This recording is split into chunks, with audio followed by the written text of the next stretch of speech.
Dissonia. Você já ouviu falar sobre a palavra dissonia? D-I-S-S-O-N-I-A-S. Vou soletrar de novo. D-I-S-S-O-N-I-A-S. Dissonias. Já posso participar daquele soletrando. Mentira, porque eu tô lendo. São transtornos primários relacionados à iniciação ou manutenção do sono. Então, a pessoa que não consegue dormir ou não consegue manter esse sono, então ele entra na categoria de dissonia. Então, até mesmo para você, né, ver um laudo ali e entender o nomezinho bonitinho.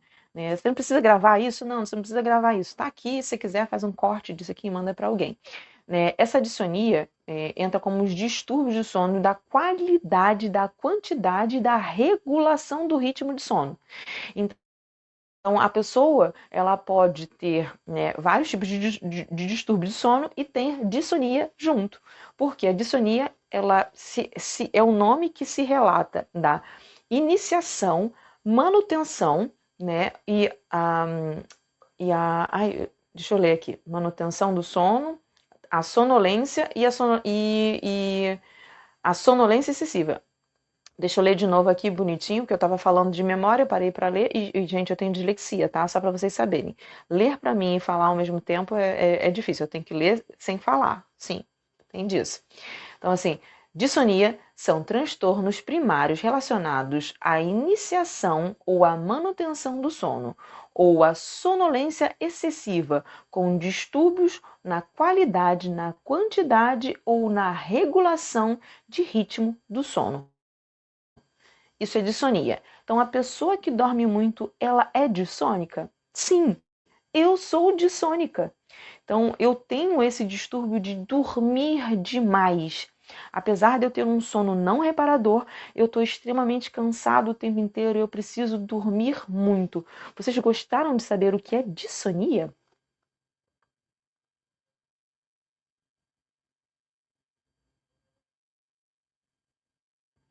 Gostei da pergunta. Todas as pessoas precisam ter um mesmo tempo de sono ou isso vai variar de pessoa para pessoa? Qual é o mínimo? 300 perguntas numa pergunta só. E qual é o mínimo? E qual é o mínimo que uma pessoa pode dormir? E qual é o máximo? É, olha, eu sei que tem um caso que teve uma pessoa que dormiu, sei lá, durante semanas, assim, e era dormir mesmo. Então, era um distúrbio? Sim, era um distúrbio, mas a pessoa dormiu, assim, por semanas. As pessoas, nem todo mundo precisa dormir a mesma quantidade de horas. Algumas pessoas, como pessoas que têm fadiga crônica, como fibromialgia, né, e outras síndromes de esgotamento físico, elas precisam dormir, elas precisam descansar muito mais do que as pessoas típicas, né? Pessoas que não têm esse tipo de debilidade, de doença, de transtorno. Revelações bombásticas. Sim, temos dissonia. Ah, Marina, também tem dissonia, Marina? Tá descobrindo o nome novo da dissonia?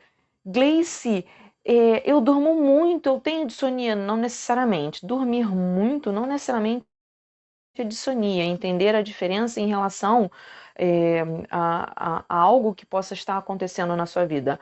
Ah, eu estou trabalhando muito, eu trabalho a semana inteira, chego em casa, sábado, domingo, eu só quero dormir, eu tenho dissonia. Não. A pessoa que tem dissonia, a pessoa que dorme exageradamente, ela está com sono o tempo inteiro, ela está fazendo as coisas e está caindo de sono, como se não tivesse dormido nunca. Então, não é uma coisa que acontece em alguns momentos específicos. A pessoa com dissonia acontece isso o tempo todo. Não é narcolepsia, tá? A pessoa com narcolepsia é aquela pessoa que acaba dormindo, né, conversando e apaga ali do nada. É um outro tipo de distúrbio de sono que não é a dissonia. Então, só para vocês entenderem. Quadros clínicos esporádicos não significa que a pessoa tenha um distúrbio. O distúrbio ele precisa acontecer constantemente, né, por um tempo indeterminado e não importa o que você faça, ele continua acontecendo. Rachel! Atrasada, mas cheguei. É isso aí, chega chegando, se precisar descansar, vai descansar, não tem problema, isso aqui vai ficar salvo, a gente vai vendo. Mas é muito bom ter você aqui comigo, Rachel. Beijos para Rachel.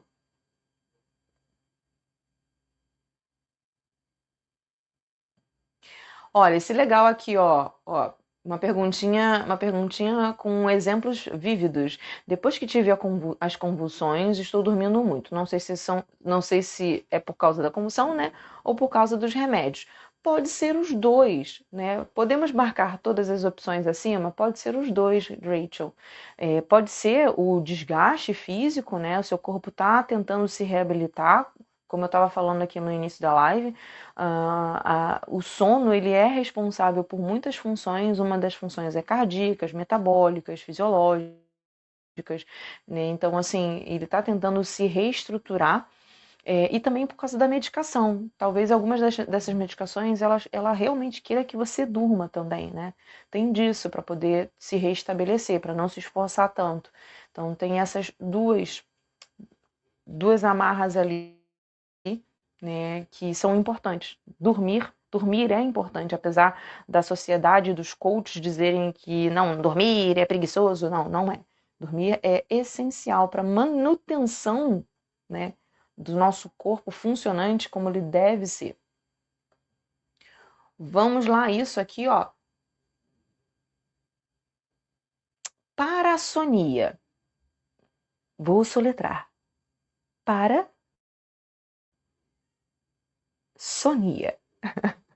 Eu sei que isso não é soletrar, gente. Mas eu sou da bobiça, dá nisso. Parassonia, alterações comportamentais ou fisiológicas que ocorrem em diferentes momentos do sono. É...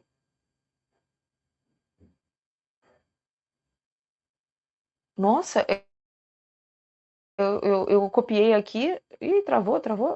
Eu copiei aqui e a Fibrofog aconteceu. Eu tô olhando ali e falei, nossa, que interessante. Eu esqueci. A Fibrofog tem disso, tá, gente? A gente lembra das coisas e depois fala assim, nossa, novidade. Aí fala, nossa, não, isso não é novidade. Acontece. Para quem tá, para quem tá caindo de paraquedas, eu tenho fibromialgia, e isso é comum acontecer, né? Esses lapsos de memória. Tô olhando vocês, tô olhando pergunta, tô olhando tudo e tô olhando a bateria, tô olhando o tempo. Nossa, eu tô controlando muita coisa ao mesmo tempo. Então, dá uma segurada aqui na onda. A parassonia, ela tem 24 distúrbios subdividido em 4 subgrupos.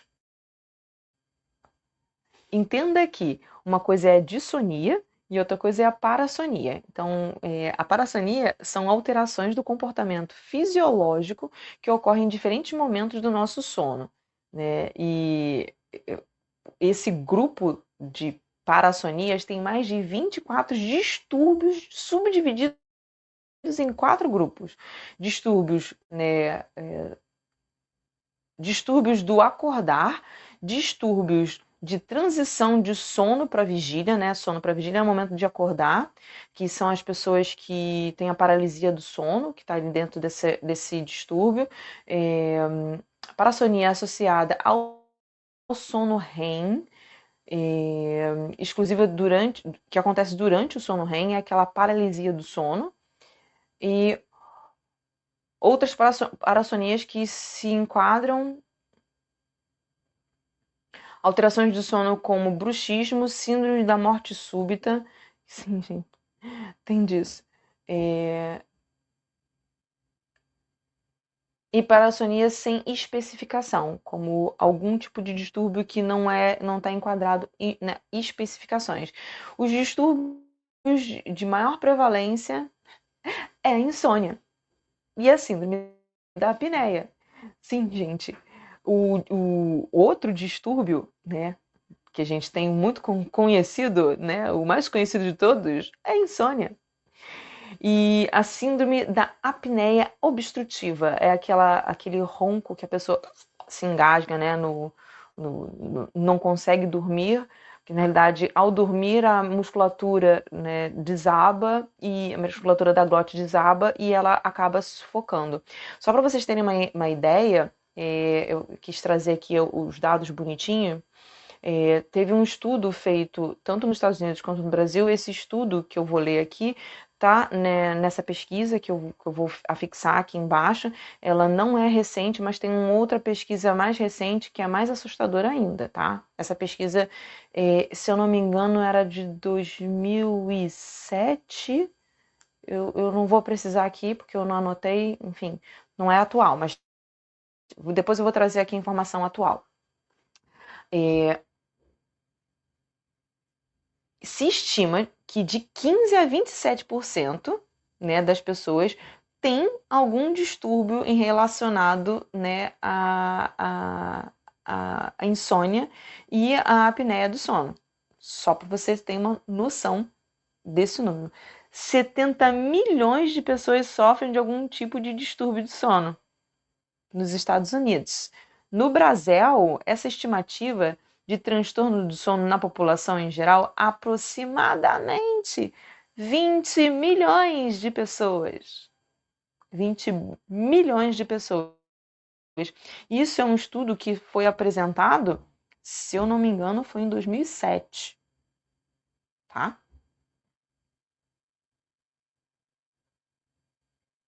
Eu vou dizer aqui, vou descrever aqui, né? Na realidade eu vou ler aqui algumas informações muito importantes sobre, não importa qual o distúrbio de sono, né, aquele que não permite que você tenha um sono, né, que traga todos os benefícios, o que vai acometer na pessoa, né? Então, assim, acontece com maior incidência depressão, ansiedade, irritabilidade, medo, raiva, tensão, instabilidade emocional, desatenção, problema de conduta, e eu vou explicar o que é o problema de conduta, né? Aumenta a tendência de ter o abuso de drogas, né? Álcool ou qualquer tipo de drogas em si, então ela acaba sendo mais predisposta a fazer abusos de drogas lícitas ou ilícitas, né? Fadiga, falta de energia, dores de cabeça, dores de estômago, piora na saúde de uma forma em geral, né? Nessa questão toda, menos energia no seu dia a dia, né? Piora o funcionamento cognitivo por pessoas que acabam tendo algum tipo desses distúrbios de sono. Então, entenda que nessa pesquisa ela trouxe ali um relato de todas as possibilidades de coisas que vão afetar pessoas que têm algum tipo de distúrbio de sono, não importa qual o distúrbio, né, você tenha. Se é parassonia ou se é dissonia, né? A parassonia tem a ver com deixa eu voltar aqui a ler. Eu sei que a dissonia tem a ver com o início do sono, que eu esqueci, que é o meu, né? E alterações comportamentais e fisiológicas, que a parassonia é o comportamental e o fisiológico, como as outras, né, do bruxismo, oh meu Deus, acabei de falar, deixa eu ler que é apneia do sono, bruxismo, apneia do sono, são parassonias. Deixa eu ler aqui as perguntas de vocês.